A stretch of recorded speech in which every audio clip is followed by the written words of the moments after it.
नमस्कार दोस्तों, मेरे YouTube चैनल पर आपका स्वागत है। आज की कहानी है, बेटा अपने खर्चे के लिए तेरे पास पैसे हैं पर माँ की दवा के लिए नहीं है। माँ अकेले मेरी जिम्मेदारी नहीं है। महीना शुरू हुए इतने दिन हो गए और आपने अभी तक भी पैसे नहीं भेजे। मैं ही अकेला माँ का खर्चा क्यों उठाऊं? अभी मेरे मकान का भी काम चल रहा है। अब मकान बनवाऊं या माँ की बीमारी में पैसा खर्च करूं? मेरे पास भी कोई खजाना नहीं गाड़ा हुआ है। मेरे पास भी अथाह धन नहीं है। सौरव फोन पर चिल्ला रहा था और विनीत चुपचाप सुन रहा था। छोटी सी बात का बतंगड़ बनाने में सौरव माहिर था। छोटे भाई होने के बावजूद भी वो विनीत को सुना देता था और अपनी हर जिद पूरी करके मानता था। विनीत ने 2 दिन का समय मांगा और अपने दोस्त से उधार लेकर पैसे सौरभ के अकाउंट में भिजवा दिए। कहने को विनीत बड़े शहर में रहता था, पर बस जितना बड़ा शहर उतने ही बड़े खर्चे थे। घर खर्च, बच्चों की पढ़ाई लिखाई, मकान का किराया, ऑफिस जाने आने का खर्च और राशन पानी, मेडिकल का बिल सब बंधा हुआ था। महीने के पैसों में से कुछ हजार रुपए निकालना मुश्किल हो जाता था। विनीत की परेशानी सिर्फ उसकी पत्नी ज्योति समझती थी। वो पति के सुख दुख की साझेदार थी। अपनी पति के कमाए रुपयों के बजट के हिसाब से चलती थी। महीनों से उसने नया कपड़ा नहीं खरीदा था। घर की ऐसी बहुत सी ज़रूरतें थी जिन्हें वो टाल दिया करती थी। विनीत की सैलरी में से कुछ बचता ही नहीं था। मन में इच्छाओं का संसार लिए वो अपने जीवन साथी का बराबर साथ दे रही थी। उसने कई बार अपनी सास को कहा कि वो कुछ दिनों के लिए उनके पास आकर रहे, पर शकुंतला देवी अपने छोटे बेटे के ही पास रहना चाहती थी, क्योंकि वहीं पर उनके सारे रिश्तेदार रहते थे और आधुनिक सुख सुविधाएं भी। शकुंतला देवी के 2 बेटे थे। बड़े बेटे विनीत ने अपनी पढ़ाई पूरी की, पर वो ज़्यादा कुछ न कर पाया। एक जगह नौकरी भी लगी थी, पर वो वहाँ से छोड़कर आ गया। पिताजी के सुझाव पर उसने बिजनेस शुरू किया, पर वो बिजनेस में भी अच्छा ना कर पाया और अब उसकी उम्र भी शादी की हो गई थी। लड़की वालों के रिश्ते आए, पर सबने बिजनेस अच्छा ना देखकर इनकार कर दिया। ज्योति के घर वाले गरीब घर से थे, इसलिए उन्होंने शादी कर दी। उनका मानना था कि परिवार के बीच बेटी का पेट पल जाएगा। शादी होने के बाद ज्योति को अपने पति की वजह से ताने सुनने पड़ते थे। एक दिन वो खाना खा रही थी तो शकुंतला देवी ने ताना दे दिया, तेरे पति की कमाई का खाना नहीं है जो इतना लेकर बैठ गई है। हिसाब से खाया कर। मेरा पति कमा रहा है और ये घर उसी से चल रहा है। रोटी का कौर ज्योति के हाथ में रह गया। अब तो उसने जिद पकड़ ली कि वो मेहनत से काम करे और घर में पैसा ला कर दे। ज्योति ने अपने दूर के रिश्ते के भाई को कहा और उसकी कंपनी में विनीत की नौकरी पक्की हो गई। तूने सास ससुर की सेवा के झंझट से मुक्ति पाने का अच्छा उपाय ढूंढा है, शकुंतला देवी ने ज्योति को सुनाया। नहीं माँ जी, मैं इस तरह से रोज आपके ताने सुनकर जीना नहीं चाहती हूँ।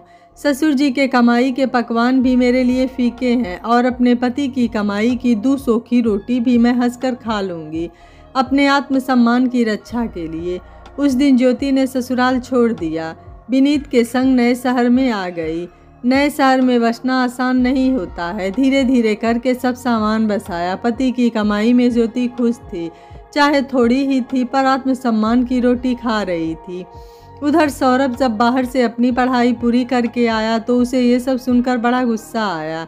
भाई भाभी के इस तरह चले जाने से वो नाराज था।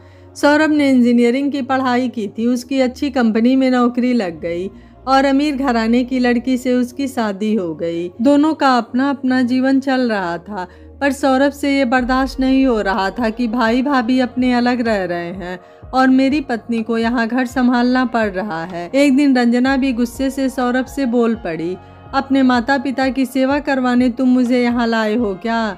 मेरी अपनी कोई जिंदगी नहीं है क्या? शकुंतला देवी दोनों का झगड़ा सुन लेती हैं और बहू की मदद करने लगती हैं।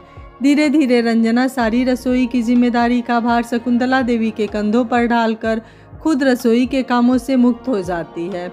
शकुंतला देवी काम तो कर लेती थी, पर उन्हें पैसों का बड़ा लालच था। अच्छी साड़ियाँ और अच्छा खाना उनकी 2 कमजोरी थी। रंजना उन्हें अपने मायके से आई कीमती साड़ियाँ उपहार में देती रहती थी और उनसे काम करवा लिया करती थी। कहने को वो थक जाती थी, पर फिर भी सबसे यही कहती थी कि काम ना करूँगी तो हाथ पैर जम जाएंगे। रंजना के जब पहली संतान हुई तो रंजना उसी को पालने में लग गई और शकुंतला देवी पर हर काम के लिए निर्भर हो गई। रंजना को तो इतना भी पता न था कि रसोई के मसाले भी कहाँ पर रखे हुए हैं। जब भी ज्योति फ़ोन पर अपनी सास से बात करती तो वो नाराज़ सी रहती थी। अब उनकी नाराज़गी किस चीज़ को लेकर थी ये तो ज्योति भी नहीं जानती थी। वो जब ससुराल में थी तो वो पूरा काम संभाल लेती थी, अपनी सास को हाथ भी नहीं लगाने देती थी। उनका कहा मानकर उनके अनुसार काम करती रहती थी और उन्हें शिकायत का मौका नहीं देती थी। पर सब बात पति की कमाई और स्वाभिमान की आई तो वो ये सब बर्दाश्त नहीं कर पाई और उसने वो घर छोड़ दिया। समय चल रहा था, सौरभ और विनीत के बच्चे बड़े हो रहे थे। सौरभ की कमाई बहुत थी तो उसकी पत्नी को अब घर छोटा लगने लगा और पति से जिद करके वो नया घर बनवाना चाहती थी। पर सौरभ के पिताजी अपने हाथों से बनाए घर को तोड़ना नहीं चाहते थे। एक दिन शकुंतला देवी के पति को दिल का दौरा पड़ा और अचानक उनकी मौत हो गई।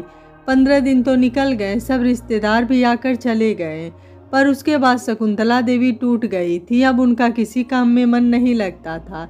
रंजना का व्यवहार अब बदलने लगा था। जिस सास से वो पैसों के दम पर सेवा करवाती थी, साड़ियों का लालच देती थी, अब वो ही सास बेजान सी हो गई थी। घंटों गुमसुम बैठी रहती थी। अब रसोई का भार रंजना पर आ गया तो वो सौरभ पर गुस्सा निकालती थी। मैं ही माँ जी की सेवा करने के लिए फालतू नहीं हूँ। तुम्हारी भाभी तो वहाँ मज़े से रह रही हैं और मैं यहाँ रसोई में दिन रात खट रही हूँ। वो तो वहाँ सुखी हैं और हम यहाँ इनके दुखड़ों के साथ जी रहे हैं। रंजना रोज ही खटपट करती थी। शकुंतला देवी अब बीमार भी रहने लगी थी। उस पर बहू के तानों ने उनका कलेजा छलनी कर दिया था। बड़ी बहू के पास भी वो किस मुँह से जाती।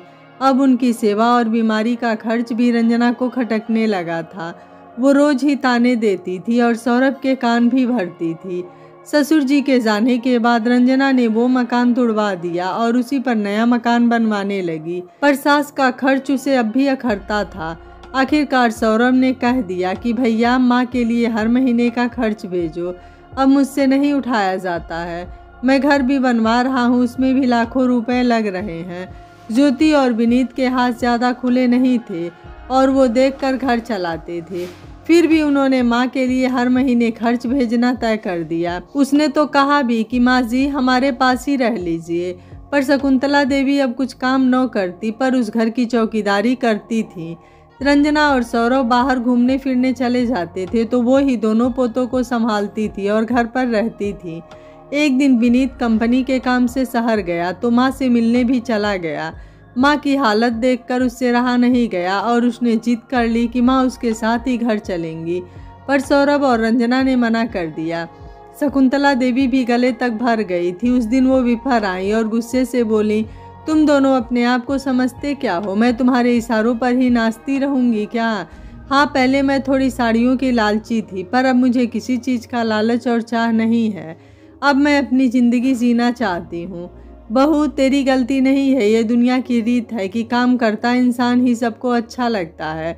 जब मैं तेरी रसोई संभालती थी तब मैं तुझे अच्छी लगती थी, पर अब मैं तेरी रसोई नहीं संभाल सकती और अब मैं तुझे बैठी हुई अखरती हूँ। कुछ दिनों के बाद मैं बिस्तर पर भी आ जाऊंगी, तब तुम मेरी बिल्कुल कदर नहीं करोगे। मैं इस उम्र में तुम्हारे घर की क्या चौकीदारी ही करती रहूंगी? सौरभ, माँ हूँ तेरी, तुझे 9 महीने कोख में पाला है। छोटा है तो तुझे सबसे ज़्यादा प्यार दिया है। विनीत से ज़्यादा तू मेरा लाडला रहा है, तेरी हर जिद पूरी की है।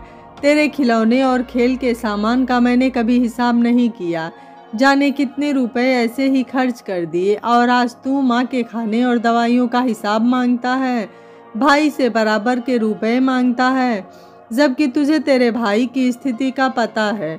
तेरे पास तो खजाना भरा है, फिर भी एक माँ तुझे भारी लगती है। मकान को चमकाने में लाखों करोड़ों रुपए पूरे कर रहा है, एक से बढ़कर एक चीज मकान में लगा रहा है, कहीं कमी न रह जाए। पर माँ के इलाज के लिए पैसे नहीं हैं।